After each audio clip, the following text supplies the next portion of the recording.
Predstavte si, že máme nejakého násilníka, ktorý príde znásilňovať nejaké mladé dievča. Agresor, obeť. A teraz my povieme, toto dievča má príliš krátku sukňu, no tak si to zaslúži. To sú presne tie isté rozprávky, ako rozprávate vy. A ešte budeme tlieskať za to, že na konci dňa jej možno tú sukňu aj strhne. Viete, toto je presne to, čo sa nesmie robiť.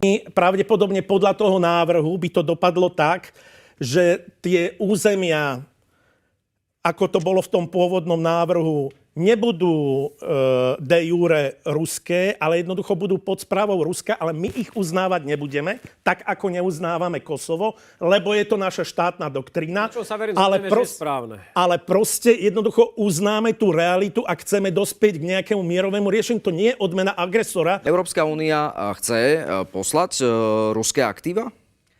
Áno. Možno také... To sú reálne peniaze? To sú reálne peniaze. Že to nie sú tie úroky? Nie, to nie sú úroky. Týchto Sme dávno poslali